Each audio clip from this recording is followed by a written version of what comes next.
Greetings, ASLers. This is going to be an odd episode, something that I usually never ever do. What it will do is it'll kind of give a different viewpoint and maybe some background on what I hope to accomplish with the ASL Recon Games of the Month. The purpose of the Games of the Month is to get the players involved in certain scenarios or situations that are specific and that will need for you to draw from specific areas of the rule book. And some of the examples that we've had before are, I don't even know if we did Strays. I think we did one. That pretty much is just simple infantry movement.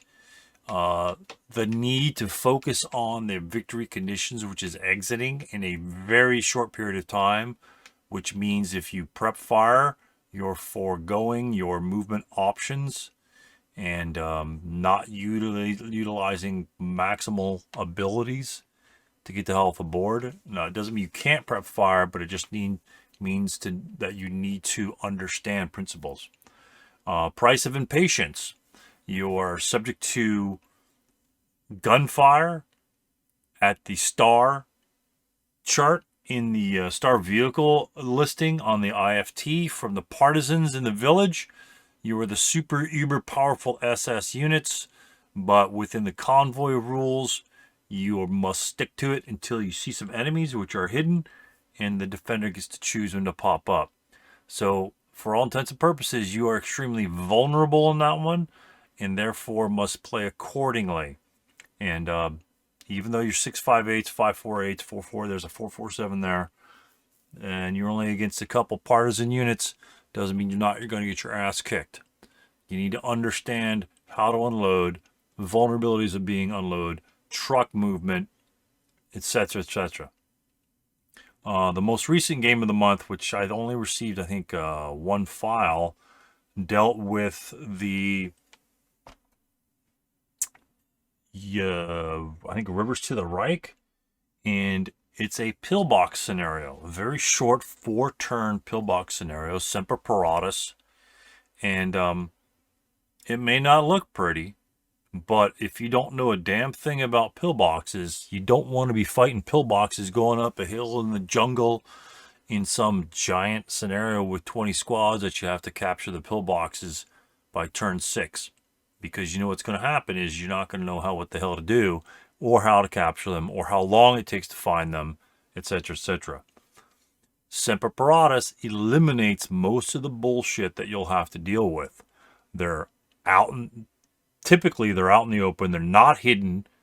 There's only a few German units that are going to be in the pillboxes, and you have a decent amount of units to attack them with. So, again, the purpose of the game of the month is to bring rule sections from the rule book, which many people don't bother to read, and force you to read that one section. Pillboxes. It's literally 2 pages. It's page B39 and B40. You honestly have practically 3 columns of rules to read. Problem is because it's ASL, this is not casual reading. Pillboxes, for all intents and purposes, when we cover them here, almost everything about the pillboxes violates a rule or reverses a rule that you know in almost every single phase in the sequence of play. Rally phase, rules change. Prep fire phase, rules change. Defensive fire phase, the rules change. Advanced fire, we're going to just tie in with prep fire. Rout phase, the rules change. Advanced phase as well, and close combat, they change drastically the same procedure. So, pillboxes essentially flip all the rules on their heads in every single phase of the game. So what we're going to do is go over some of the minor things in the pillboxes. You could read some of the other stuff. I'm not going to read you the other things, but in terms of phases, we're going to go over what you have to deal with. And Yeah, I may not cover all the rules in the pillbox sections, but I think I'm just gonna hash down, since there's only a couple columns. I'm gonna go over what happens in the rally phase. What happens in the prep fire phase, and certain things that associate with the pillboxes at that level. And then what you do, hopefully, you'll read the rules. And again, this is just a primer. This is nothing big. And other people, J&D Hobbies, ID Jester, I'm sure they've covered pillboxes. Find their stuff. If I could find the links, I'll put them here. If not, I'll just look them up. ID Jester, pillboxes. YouTube, ASL pillboxes, whatever. You're quite intelligent enough, I would like to think, to be able to find some of those videos. So just again, this is a cursory examination. The responsibility is you as players to understand, to read the rules. If you don't understand the rules, which again, we'll read the rules, we'll play a game, and we'll screw them up. That's just part of it. But when you screw the rules up, hopefully your partner has done the same due diligence that you have done and read the rules as well. So when you come across a situation and he says, oh, no, you can't do that, and you say, oh, bullshit, I can do that, then you simply reference the rule book, because that's what the rule book is, a reference manual. And you access the sections that you need to access, and you find out who's gone awry on their understanding of the rules. It could be either one of you. It could be both of you. It could be something else completely.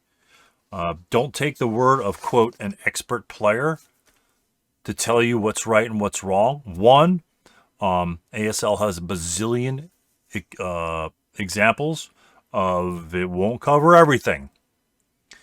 Even the simplest things have exceptions to them. So it's impossible for your opponent or mentor or whoever to be able to tell you exactly what's going on with that rule, because there's so many other things that are incorporated in this game that there's always exceptions to everything. So the only thing that he can do is kind of what I'm doing to you now, is just giving a cursory examination. And then you remembering that is going to be almost impossible as well. So you're going to forget what's happened. You're going to forget, oh, can I subsequent first fire that thing? If the guy's teaching you defensive fire principles. Can I subsequent first fire my half squad because he's not marked with a first fire weapon or first fire counter, but his machine gun is? Why can't I subsequent first fire my half squad? Well, your opponent may not have told you the specifics of subsequent first fire and their activities and how it impacts certain counters in the game. He just can't take the time to do that. All he can do is give you a very quick summary of the game. Let's just kind of go over a few things with the pillboxes here. You guys should know what the counters look like. There are a variety of them. So let's go with the route phase, or the rally phase. How does the pillbox differ from everything else in the rally phase? Well, the one thing, first and foremost, the pillbox creates a different location within the hex that it's in. Let's assume that it's on ground, that's just a straight up open ground hex in the middle of Prokhorovka or whatever the hell it is, and there's 20 hexes of open ground around it. You put it in hex U99, and it's there by its lonesome. It creates a separate location within the hex. If you fire at units in the hex from outside the hex, then you must target one or the other. It's sort of like creating a vehicle from the infantry target typer. But even then, that's probably a bad example. It is a different location. Targeting the pillbox will not target the units outside. Of course, like I say, every target type might be something different. But that's up to you to find out those differences. Rally phase. The pillbox acts as a building in the rally phase. So therefore, you get the bonus of the rally benefits, which is usually, not self-rally or you're in rally terrain. So that's a huge plus. Pretty much that's it from the get-go for the rally phase. Now the prep fire phase. How does the prep fire phase affect a pillbox? Well, the pillbox has a covered arc. And you can only fire at targets that lie within that covered arc. And note that the hex that the pillbox in is not part of its covered arc. Therefore, if there's an enemy unit within your within the hex that the pillbox is in, it can't be in the location that the pillbox is in, because that's, again, a separate location within the hex. Then you may not fire at those units with most weaponry. There are exceptions, and you can go look into the pillbox section and you could find out which weapons you may fire or may not fire at units within the same hex as the pillbox. There's a covered arcs defense modification. Essentially, that's the middle value. If it's a 1 plus 3 plus 5, stacking is 1 per side, plus 3 is the covered arc modifier, plus 5 is the non-covered arc modifier. Again, you have to, the definition of the covered arc even is different for pillboxes versus, say, a defending vehicle or a defending AT gun that has a gun shield. If you fire at an AT gun or a vehicle and it crosses the front 2 hex sides of that vehicle, it is determined to come through the frontal covered arc of that particular unit. Pillboxes are different than that. You must be within the actual covered arc to take advantage of the decreased covered arc defense modification versus the non-covered arc defense modification. So if you're just outside the covered arc and you fire at it and it crosses the fire right before it enters the hex that the pillbox is in, within that pillbox's normal covered arc, it is the non-covered arc defense modification. So, and most likely, for most attacks, you will have no effect. So, understand that. Critical hits are resolved normally versus pillboxes. Again, this is sort of like a prep fire phase. However, the non-covered arc is considered to be 0 for a critical hit resolution. Note, the non-covered arc TEM. It did not specify the covered arc defense TEM, but the non-covered arc. So therefore, if you critical hit it within its covered arc, it will be negative. Which means if it's a +5, I don't even know if you can crit it at that point. Certain, again, weaponry doesn't affect it when it's non-covered arc. And pillboxes do not apply hindrances. Pillbox TEM is not cumulative with other positive TEM or negative TEM, with exceptions. I won't go over DCs. You guys could read the DCs. Pretty much that's trying to destroy it and using it in the pillbox. There are some Q&As on the DC. Check it out. It's probably, DC is legit, probably 1/4 of the rules of a pillbox hex. Armor piercing. If you fire armor piercing ammunition versus a pillbox, what it will do is ignore the pillbox defense modifier. So the problem with that is you're going to have AP equivalency.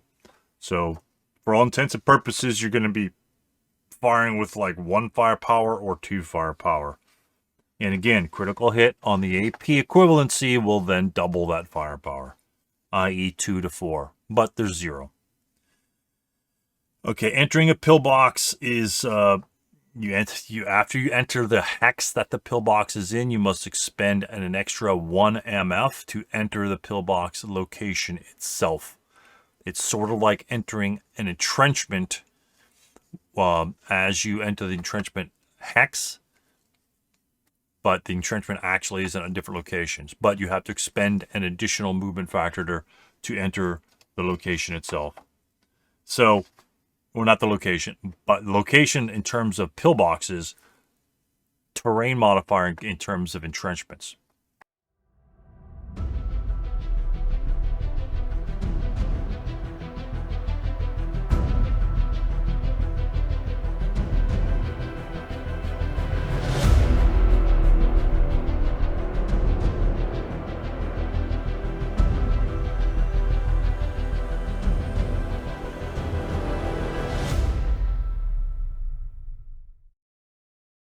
Route phase.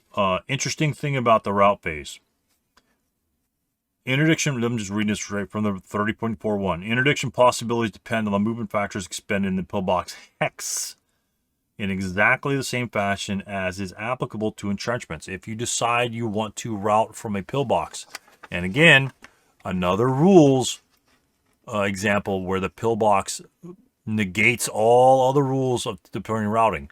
If you're in a pillbox and broken, you never have to route from that location regardless of the proximity of enemy units. If they're standing in your hex, you do not have to route and not eliminated for failure to route. Desperation morale penalties apply normally. So if you exit the pillbox, assume it's not tied to a bunker. You leave the pillbox location to enter the hex that the pillbox is in, and if it's open ground, you can be interdicted normally, just as if you were leaving a foxhole in that location.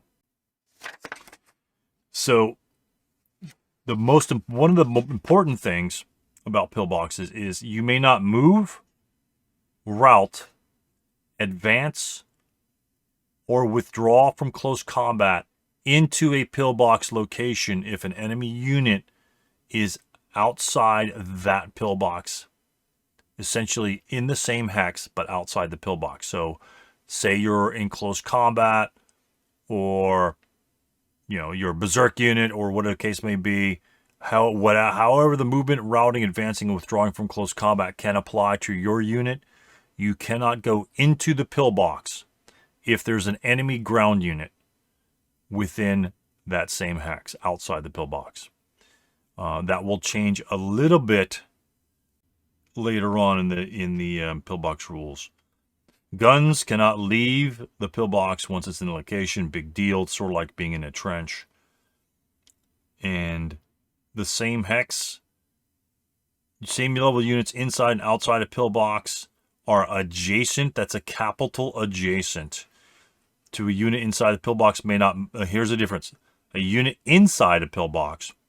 The other example I gave was a unit outside a pillbox, but a unit inside a pillbox may not move, route, withdraw from close combat, which I'm not sure that will ever exist. I think there's only one chance of that will exist. And it's very interesting. Out of the pillbox, if there's an enemy ground unit in the same hex, it can only advance out to the pillbox and must halt in the pillbox hex. So, if you're outside the pillbox and there's an enemy unit within your hex, you may not advance into the pillbox. That unit is blocking you from going in there. However, if you're within the pillbox, you may advance outside the pillbox if there's an enemy unit in that pillbox hex. And close combat is resolved in the normal manner between units inside and outside a pillbox. However, it's close combat is not applicable between a vehicle, passenger, rider, crew, and units in a pillbox. So you could drive your vehicle with a truck in the hex, park it. It's not applicable. Your guys in the truck are 100% safe. Well, in close combat. A unit in pillbox cannot be attacked in CC if there's any friendly ground units, with some exceptions, in the hex outside the pillbox. So it's like a buffer. You have a unit half squad outside, and you got your buddies in the pillbox, and the berserk unit charges. He's in the hex with the pillbox and your unit that is outside the pillbox, and essentially they're both in two separate locations. The units in the pillbox are immune to close combat attack from that unit that's outside. Concealment. This is another game changer. This isn't even in the sequence of play. Concealment. The pillbox location is concealment terrain. However, any concealment or hip in the pillbox neither halves the firepower nor adds a to hit dice roll modifier to its contents. The contents of the pillbox cannot be inspected by an opposing player other than to verify the details of an announced attack or successful smoke placement from the pillbox. And this is the important case, which is very, very subtle. Once an attack has been made from within a pillbox, not the pillbox hex, but if you have units that are within the pillbox and they fire, they have an attack or smoke has been placed from the pillbox, all units therein, even if they entered subsequently or did not fire originally, are considered known to all other units. So at that point, that pillbox and the units therein, even if concealed, are considered known to all other units. So therefore, if you have a pillbox with a unit in there and they're concealed, then, and they haven't fired, then units may route in the direction of the pillbox in line of sight. However, if anybody had fired from that pillbox, essentially what that does is mark that pillbox as a known enemy location, as long as, of course, enemy units are within that location. So at that point, you'd have to mark it with something. You can do it easily on Basel, that the pillbox is now a potential enemy, and you may not route towards it accordingly. Now, if they didn't fire from it or drop smoke from it, you may route towards it. So again, it screws up the routing phase. It changes the rules of the routing phase. Even though he can't fire upon you, if he's covered arc is facing the opposite direction and he can't fire upon you, if he hasn't fired, you can route towards that location. If he has fired or somebody else has fired within that location within the game, you may not route towards that location because it will be considered a known enemy. Bunkers, not going to bother with bunkers. You guys could read that section. The next thing you need to understand is how to control and eliminate pillboxes. I won't bother with the elimination. You guys can read the elimination. That is paramount in some scenarios. A lot of times in the PTO, elimination of pillboxes is common as well as controlling. I'll simply read the rule for the control of pillboxes. In order to control a pillbox location, i.e. the pillbox, not the hex, a unit must actually enter that location. So if you enter the hex of a pillbox and you kill the units within the pillbox, you do not control the pillbox. You would then have to wait until you could possibly move within the pillbox and enter that location. Now, going back to what I said before, let's say you jump into close combat or however you want to eliminate units within the pillbox, and the enemy then, in his turn, advances a unit within your hex in the location that is outside the pillbox. Guess what? You, in your turn, even if you're not CC, it's just as a unit may not. If there's an enemy ground unit, which means a tank. So if he drives a tank into your hex with the pillbox, you cannot advance from that location to go within the pillbox. So you'd have to remove that unit or eliminate it. Enemy ground unit includes armor, not just an enemy good order multi-man counter. There's a very distinct difference. So he can continue to pile units in there, stopping you from getting into that pillbox hex, and thereby denying you control of the pillbox, which is, again, paramount in many scenarios. In Semper Paratus, that is one of the situations we have, is either good order multi-man counters units in there or control of a number of pillbox hexes, I believe. Either all of them or whatever. You could look it up. It's in the U series. So control of the pillbox is very, very difficult to do if the enemy has units to jump in there. Again, if he has units in the pillbox and you are about to CC him, and let's say he has 2 half squads, he could jump 1 half squad out in the advanced phase because he can leave the pillbox to enter your location outside the pillbox, but you may not go within the pillbox. You may not advance into a pillbox location if there's an enemy ground unit outside. So if it's a big pillbox, let's say a 257, and he's got a bunch of half squads, he can continue to throw units outside, or full squads for that matter, or whoever the hell he has, and keep you from getting into the pillbox. So understand how you have to eliminate, understand your movement options going within the pillbox. It's very key and paramount. Those, of course, in ASL are split up between a couple sections. They are all in the pillbox section. So read the pillboxes slowly and highlight it. Buy your electronic rulebook. Go in there, highlight the sections, highlight the one-liners that you'll need to understand. 30.42 is one of them. 30.6 is the other one in terms of movement within a pillbox and going into and leaving a pillbox. And of course, the control is in 30.91. Again, I won't bother elimination. That's a small paragraph. You can decipher that. It's very difficult to eliminate a pillbox, but you can do it probably quite easily with a set demo charge. That's usually not a problem. But again, that takes time. You'd have to then get in the pillbox, set the pillbox. I'm not sure if you have to get in the pillbox. You guys could read that. I think you could set it outside the pillbox. Get in the pillbox or set the pillbox, which takes time. You move away from it, and then you blow it to hell. So, again, time. If you don't have time, probably not an option. So that's what we have for the pillboxes. Again, page and a half of rules. Almost every single phase regarding a pillbox either completely flips the concept of the other rules within that phase on its head or completely negates some of those rules. And that also includes concealment, right? That's not, concealment isn't even bothered within a phase. Right of inspection, right? You can gain concealment. Ambush. It's a concealment location. You can gain concealment, which is not bad.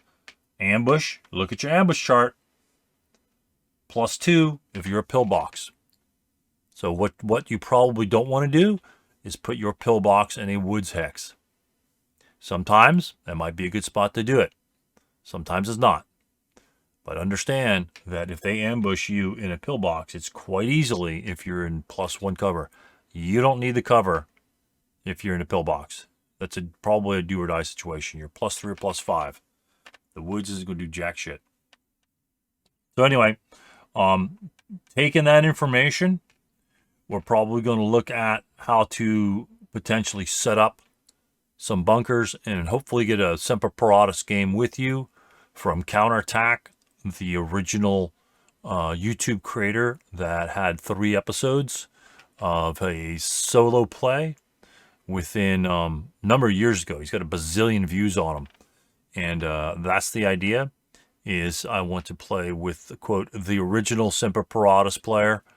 And hopefully we can revisit Semper Paratus and maybe try to incorporate some of the simpler parts of the rules that will apply in that particular scenario. All right, thanks for listening, guys. And check out your pillbox section. There are a number of scenarios that use pillboxes. Many players have no clue as to how to implement the rules. It takes time. It takes practice. It takes a little bit of study. A couple highlights here and there goes a long way. And do what I do. If you got the electronic rulebook or your regular rulebook, whatever, I highlight the sections and I print the 2 pages out. That's what I have right now. That's what you've been listening to the entire time. I've got the highlighted sections. I've got highlighted rules and so on and so forth. And print the 2 pages out. Leave it right next to you. Why look it up? Why have to whip out your 4,000-page rulebook when you've got the rules right there? And you can just zip to them right there. There's no looking for it, no flipping pages.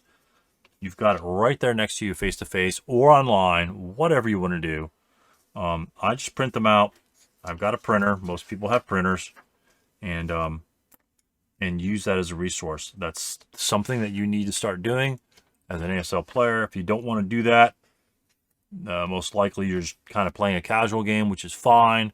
But you're probably going to miss some of the subtleties. Everyone misses the subtleties. It's very simple to do in the game, especially in the middle of combat and your guy's rolling really low.